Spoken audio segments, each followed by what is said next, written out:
Les saints, s'ils veillaient la nuit, ce n'était pas par ascèse ou pour faire leur volonté propre, mais l'amour les empêchait de dormir. La présence du bien-aimé était une brise légère, qu'ils soulevaient sans cesse les paupières de leur esprit et de leur cœur. Il est difficile de dormir dans une chambre remplie de lumière. Voilà pourquoi le cœur des saints ne connaît pas le sommeil. Si tu veux veiller la nuit, chante les psaumes, honore les icônes, fais de nombreuses métanies. Le démon te poussera sans doute à aller te coucher en te disant que le lendemain, tu seras triste et que tu ne feras pas bien ton travail.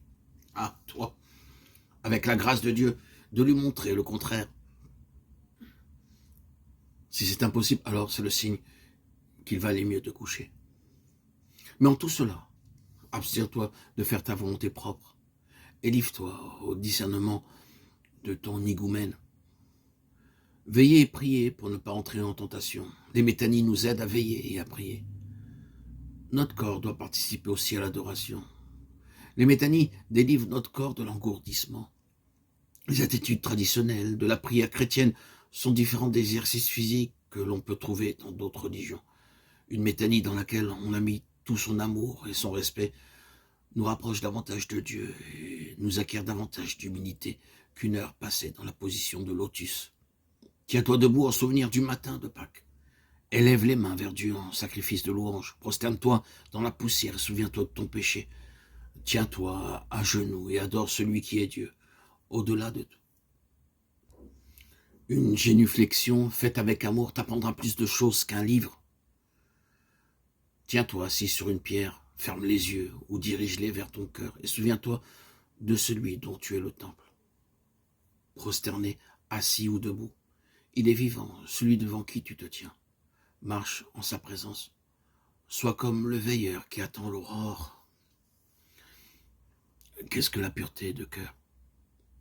En peu de mots, c'est la miséricorde du cœur à l'égard de l'univers entier. Qu'est-ce que la miséricorde du cœur? C'est la flamme qui l'embrase pour toute la création, pour les hommes, pour les oiseaux, pour les bêtes, pour les démons, pour tout être créé.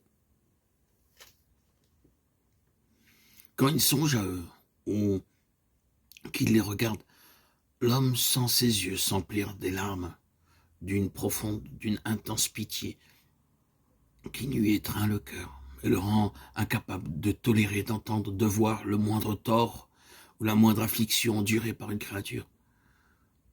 C'est pourquoi la prière accompagnée de larmes s'étend à toute heure aussi bien sur les êtres dépourvus de parole que sur les ennemis de la vérité ou sur ceux qui lui nuisent pour qu'ils soient gardés et purifiés.